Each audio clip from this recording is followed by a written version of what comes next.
Pops on there. This comes separately. That little bit on there comes with that bit, yeah, no. And then the mask that you choose is based on. Oh, I've lost it. The mask that you choose is based on a little gauge on the packaging. Most people will be a medium. I've heard recently that if this white bit is in, they will lose some flow through here. So if you have the white bit attached, if it's not on, nothing will come out. But if it is on, you must attach the oxygen through here, not through the mask. Okay? So it will alarm to say that it's on battery. Let's leave that. I think you've got to press that button first.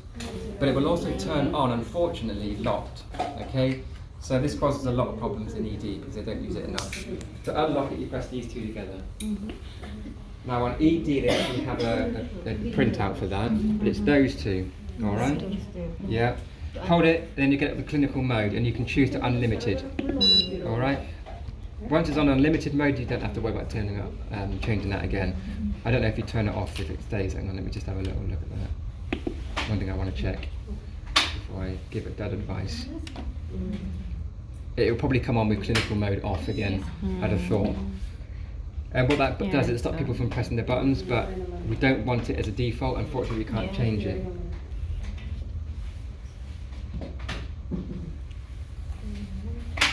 It's not locked. Yeah, as we thought. Never mind. So let's unlock it again. Press those two. No, I obviously didn't press it at the same time.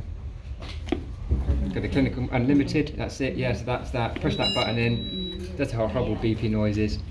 Pathology. Okay, so the pathology is based on this thing here. I don't know if you've seen it.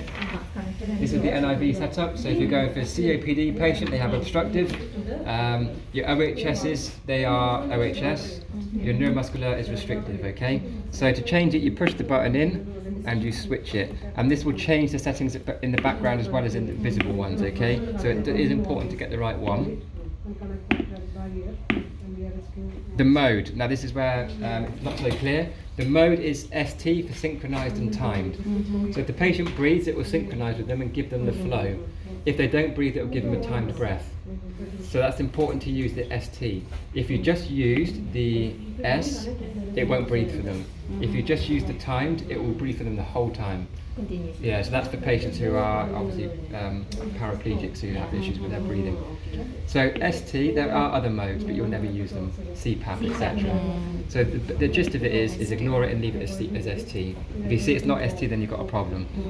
IPAP, again, the new, you might find, I recently told the 9A is that they've changed this.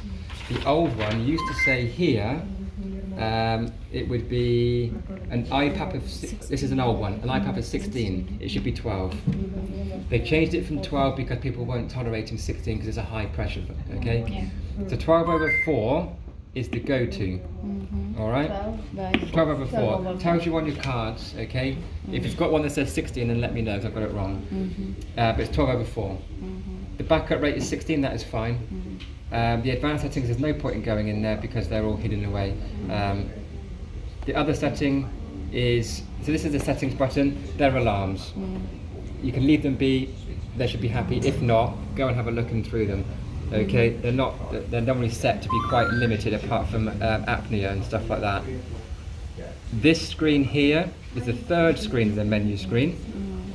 It has ramp time.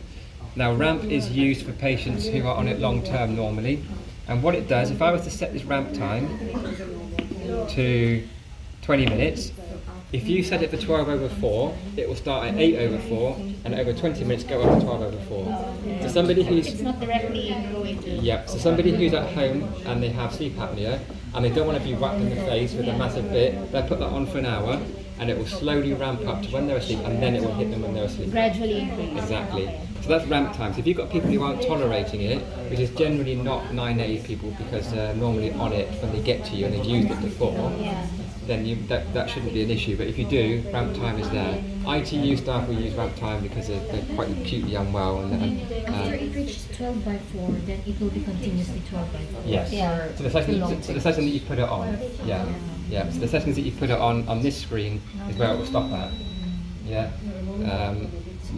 So what we're looking for is 12 over 4 and ramping up to 16 over 4 over 20 minutes is what they want you to do on the ward.